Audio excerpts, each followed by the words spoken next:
గురూజీ 72 గంటల్లోనే ఫోన్ లోని అద్భుతమైన జ్యోతిష్య పరిష్కారం చూపిస్తారు. నమ్మండి నమ్మకపోండి, ఇది నిజం. శ్మశాన కాళి రుద్ర చౌడీదేవి ఆరాధకులు నంబర్ 1 వశీకరణ స్పెషలిస్ట్. గురూజీ మనిషి పుట్టుక నుండి చనిపోయే వరకు వచ్చే అన్ని క్లిష్టమైన సమస్యలకు పరిష్కారం ఇక్కడ లభిస్తుంది. విద్య, ఉద్యోగం, వ్యవహారం, స్త్రీ ప్రేమ, పెళ్లి, సంతానం, స్త్రీ పురుష వశీకరణం, భూవశం, భార్యాభర్తల కలహాలు, కోర్టు సమస్యలు, విడాకుల సమస్యలు, చేతబడి, అప్పుల బాధ, ఇంకా మీకు ఎలాంటి సమస్యలు ఉన్నా 72 గంటల్లోనే శాశ్వత పరిష్కారం చేయబడును. శ్రీమాత్రే నమః. శ్రీ గురుభ్యో నమః. జూన్ మాసంలో ద్వాదశ రాశుల వారికి ఎలా ఉంది అనే విషయం తెలుసుకుందాం. మొట్టమొదలు మేషరాశి. మేషరాశి వారికి సంబంధించి రాష్ట్రాధిపతి కుజుడు. అలాగే ఈ రాశి వారికి ప్రథమార్థంలో చాలా అద్భుతంగా ఉంటుంది, ద్వితీయార్థంలో కూడా బాగుంటుంది, కానీ కాస్త చిన్న చిన్న ఆరోగ్య సమస్యలు వచ్చే అవకాశం ఉంది. ముఖ్యంగా ఈ రాశి వారికి సంబంధించి శుక్రుడు లగ్నాత్ ప్రారంభం అవ్వడంతో, అంటే ఈ రాశివారు మేషరాశి వారు ఆడవారిలో ముఖ్యంగా గృహిణులు అయితే కాస్త అలంకారాలు, ఆడంబరాలు వీటికి సంబంధించి ప్రత్యేకమైనటువంటి శ్రద్ధ చూపించడం, వస్త్రములు, ధనము ఇలాంటివి ఏవైనా సరే సంపార్జన చేయడము. అలాగే ఈ యొక్క మేషరాశి వారికి సంబంధించి ప్రత్యేకమైనటువంటి ఆరోగ్యానికి సంబంధించి శ్రద్ధ తీసుకోవడం ముఖ్యంగా గర్భానికి సంబంధించి ఆడవాళ్ళకైతే, అంటే ఈ యొక్క ఉదరంలో ఉన్నటువంటి ఫిస్టస్ లాంటివి ఏమైనా ఫామ్ అవ్వడం కానీ, కిడ్నీ రిలేటెడ్ ప్రాబ్లమ్స్ కానీ వచ్చే అవకాశం ఉంది. ఇవి గోచారరీత్యా చెప్పే విషయంలో జాగ్రత్త వహించడానికి చెప్పేటువంటి విషయములు ముఖ్యంగా. అలాగే ఎవరైతే ఉద్యోగస్తులు ఉంటారో వారి యొక్క ఉద్యోగానికి సంబంధించి ఉన్నటువంటి ప్రదేశంలోనే విపరీతమైనటువంటి డిస్కషన్స్ జరగడం, పలుమార్లు పలు సందేహాలు వ్యక్తపరచడం, వీరి యొక్క నడవడికలో అనేక రకాలైన మార్పులు రావడం, కాస్త ఉన్నటువంటి డ్రెస్ సెన్స్ ని ఇంప్రూవ్ చేసుకోవడం. ఎందుకంటే శుక్రుడు లగ్నాత్తులో వీరికి ఉండి 27 రోజుల పాటు సంచారం చేస్తూ ఉన్నాడు. దీనివల్ల ఏమవుతుందంటే శుక్రుడు శృంగారకారకు. శృంగారం అంటే వేరే కాదండి, శృంగారము అంటే అలంకారం చేసుకోవడం, కాబట్టి విపరీతమైన డ్రెస్ సెన్స్ ఉండడం ఇలాంటివి చేస్తూ ఉంటారు. కాబట్టి కాస్త ఆరోగ్యాన్ని గురించి కూడా జాగ్రత్తగా ఆలోచించండి, జాగ్రత్త పడండి. ఇక ఎవరైతే వ్యాపారస్తులు ఉన్నారో వీరి వ్యాపార స్థలానికి బాగా డెకరేషన్స్ చేయడము, ఏవైనా మంచి మార్పులు లాంటివి చేసుకోవడం లాంటివి చేస్తూ ఉంటారు. అలాగే ఎవరైతే ఈ యొక్క సినీ రాజకీయ రంగాల్లో ఉన్నటువంటి వారు ఉంటారో ప్రత్యేకమైనటువంటి ఆరోగ్య శ్రద్ధ వహించండి. దూర ప్రయాణాలు చేయడానికి అధికమైనటువంటి అవకాశాలు ఉంటాయి. అలాగే సినీ రాజకీయ రంగాల వారితో పాటు గృహిణులు, చేతివృత్తులు, రైతులు, చేతివృత్తులు చేసేవాళ్ళు, ఇక అన్ని వర్గాల వారికి సంబంధించి ఆరోగ్యానికి సంబంధించి కాస్త ఇబ్బంది కలగొచ్చు. ఇప్పుడు వచ్చేటువంటి రోజులు ఏవైతే ఉన్నాయో ఏలిన నాటి శని ప్రభావం వీరికి తీవ్రంగా ఉండే అవకాశం ఉంది. 30 సంవత్సరాలకి ఒక్కసారి వీరికి ఏలినాటి శని ప్రభావం అనేది వస్తుంది. కాబట్టి దీనిని మయూర నీలము అంటారండి. ఈ మయూర నీలాన్ని ధరించడం వీరికి మంచిది. డైరెక్ట్ గా ధరించడం కంటే మీరు ఈ మయూర నీలాన్ని పర్చేస్ చేసి మీ కుడి చేతికి ఒక వస్త్రంలో కట్టి పెట్టుకోవడము, ఎలాంటి అవాంఛనీయ సంఘటనలు జరగట్లేదు అనుకుంటే మీరు సక్సెస్ఫుల్ గా ఈ మయూర నీలాన్ని ధరించడం ఎటువంటి ఇబ్బంది లేదు. మా దగ్గర ఈ మయూర నీలానికి సంబంధించి పర్ క్యారెట్ వచ్చేసి 4,000 to 6,000 మధ్యలో ఉంటుంది. అది క్యారెట్స్ పెరుగుతున్న కొద్దీ పెరుగుతుంది. అలాగే కుజుడు రాష్ట్రాధిపతి కాబట్టి దీన్ని పగడం అంటారు. ఈ పగడపు స్టోన్ ని వేసుకోవడం వలన ఆరోగ్య సమస్యలు అనేవి రావు.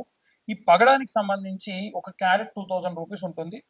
మీ ఇష్టం, మీ తోచిన క్యారెట్స్ 2-3 క్యారెట్స్ తీసుకోవచ్చు. ఇవి గాజు, ఎరుపు రంగు గాజు వర్ణంలో ఉన్నటువంటి బాటిల్లో ఈ స్టోన్ వేసుకొని వాటర్ వేసుకొని తాగడం వలన ఆరోగ్య సమస్యలు ఏమున్నా కానీ పోతాయి. ఇది అన్ని వర్గాల వారికి సంబంధించిన విషయం.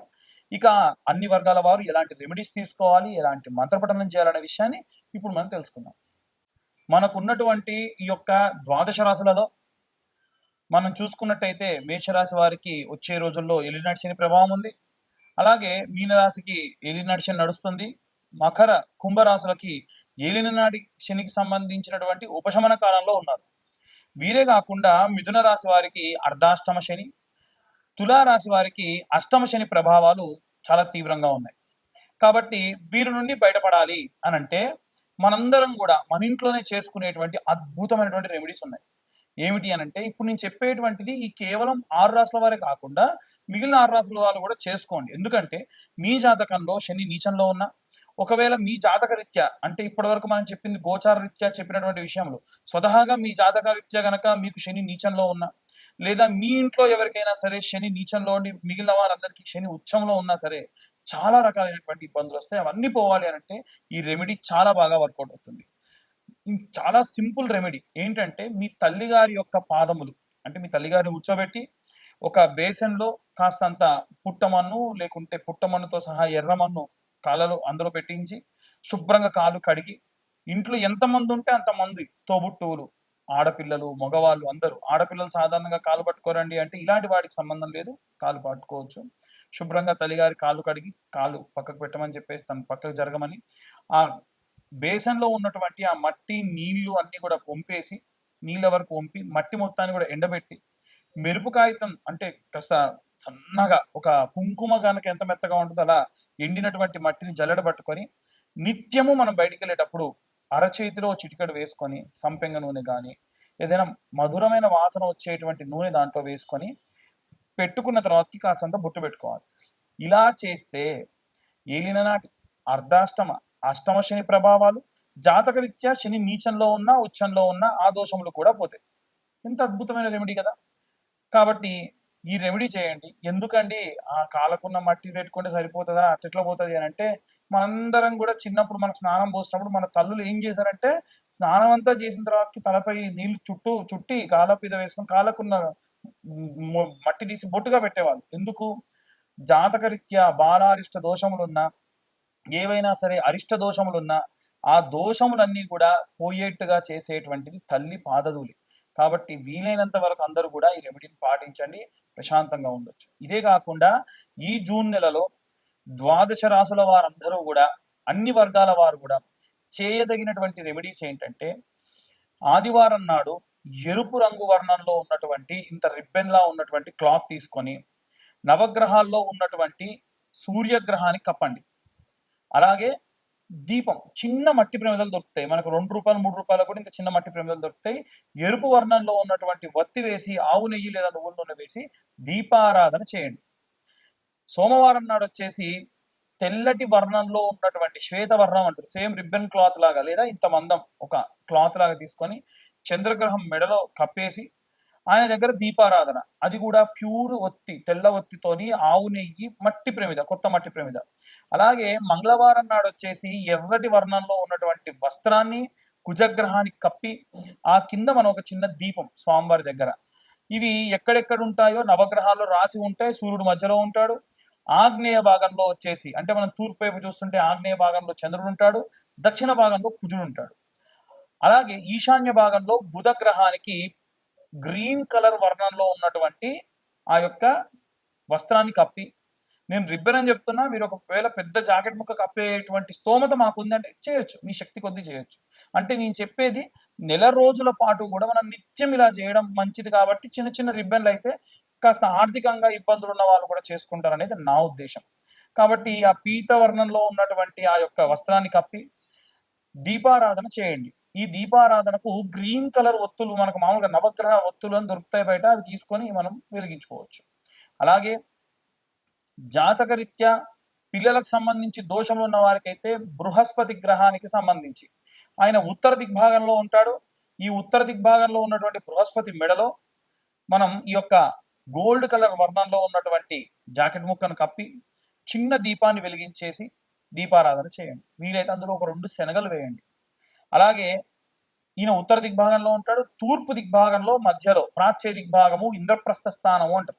అలాంటి స్థానంలో శుక్రగ్రహం ఉంటాడు. ఆయనకి క్రీమ్ కలర్ వర్ణం లేదా స్ఫటిక వర్ణం అంటారు కాబట్టి క్రీమ్ కలర్ వర్ణంలో ఉన్నటువంటి వస్త్రాన్ని కప్పి దీపాన్ని వెలిగించండి. అలాగే పడమర దిక్కున మధ్యలో శనేశ్వరుడు ఉంటాడు. ఆయన మెడలో నల్లటి వస్త్రాన్ని కప్పి నల్లటి వత్తితో శనివారం నాడు దీపారాధన చేయండి. నిరుతి భాగంలో అంటే నైరుతి దిగ్భాగంలో రాహు ఉంటాడు. ఆయనకి బ్లూ కలర్ లేదా కాస్త దుమ్ములా ఉండేటువంటి కలర్ ధూమ్ర వర్ణము అంటారు, లేదా పెన్సిల్ కలర్, ఈ వర్ణంలో ఉన్నటువంటి వస్త్రాన్ని కప్పి చిన్న దీపారాధన చేయండి. ఇవి నైవేద్యంగా పెట్టదలుచుకుంటే ప్రతి ఒక్కళ్ళకి ప్రతిరోజు కూడా ఇంత బెల్లం ముక్క నైవేద్యం చాలా శ్రేష్టం. చాగంటి గారు కూడా చాలా సార్లు చెప్పారు ఈ యొక్క బెల్లపు ముక్కను నైవేద్యంగా పెడితే మంచిది అని. కాబట్టి మరి రాహుగ్రహానికి ఏ వారం చేయాలి? మంగళవారం నాడు చేయొచ్చు. ఈ యొక్క కుజుడితో పాటు రాహుకు కూడా చేయొచ్చు. కేతువుకి వచ్చేసి చిత్రవర్ణం అంటే మల్టీ కలర్ లో ఉంటాయి కదా అమ్మవారి వస్త్రాలు కానీ ఇంట్లో ఉన్నటువంటి ఆడవాళ్ళని అడిగితే వాళ్ళు ఏమైనా 2-3 రంగులు వర్ణాల్లో ఉన్నటువంటివి లేదనుకోండి, తెల్లటి వస్త్రానికి కాస్తంత పసుపు ఓ పక్క కాస్తంత కుంకుమ ఓ పక్క రాసేసి కప్పొచ్చు, చిత్రవర్ణం అవుతుంది. ఈయనకి ఆదివారం నాడే చేయొచ్చు, లేదు రాహుకేతులకు కూడా మంగళవారం నాడే చేయొచ్చు. దీపారాధన చేయండి. ఉలవలు ఒక 2 గింజల ఉలవలు ఆ దీపంలో వేసి వెలిగించడం చాలా మంచిది. ఇలా నవగ్రహాలకి చేస్తూ నిత్యము కూడా 21 ప్రదక్షిణాలు చేయాలి, 6 అపసవ్య దిశలో ప్రదక్షిణాలు చేయాలి. ఇలా చేయడం వల్ల విశేషమైనటువంటి సత్ఫలితాలు కలుగుతాయి. ప్రదక్షిణ చేసేటప్పుడు చాలా సింపుల్ అండి. ఆదిత్యాయ చ సోమాయ మంగళాయ బుధాయ చ గురు శుక్ర శనిభ్యశ్చ రాహవే కేతవే నమః. ప్రదక్షిణ చేసేటప్పుడు ఎవ్వరితో మాట్లాడొద్దు, ఫోన్లు మాట్లాడుకుంటూ ప్రదక్షిణాలు చేయకూడదు. దృష్టంతా కూడా మీరు నవగ్రహాలకు ప్రదక్షిణ చేస్తున్నా అన్న భావనతో చేస్తే మీ జాతక రీత్యా దశ, అంతర్దశ, విదశల వారీగా ఉన్నటువంటి దోషములు ఎన్నో కూడా తొలగిపోతాయి. ఈ మధ్య కాలంలో చాలా మంది అడిగేటువంటిది ఏమిటంటే విపరీతమైనటువంటి నరఘోష, నరపీడితములు వస్తున్నాయి అని అడుగుతూ ఉన్నారు. కాబట్టి వారి కోసము ప్రత్యేకంగా ఈ యొక్క కరుంగలీమాల అంటారు. అయితే కరుంగలీమాలని నేను 1116లకు సోమవారం నాడు అభిషేకంలో పెట్టి ఇవ్వడం జరుగుతుంది. అదేంటండి పాతాళ మురుగన్ దేవాలయాన్ని, ఇది కూడా పాతాళ మురుగన్ దేవాలయం నుంచే తెప్పించింది. ఈ పాతాళ మురుగన్ దేవాలయంలోనే 1200 రూపాయల దాకా కూడా ఛార్జ్ చేయడం జరుగుతూ ఉంది. అది 6 mm, ఇది 8 mm.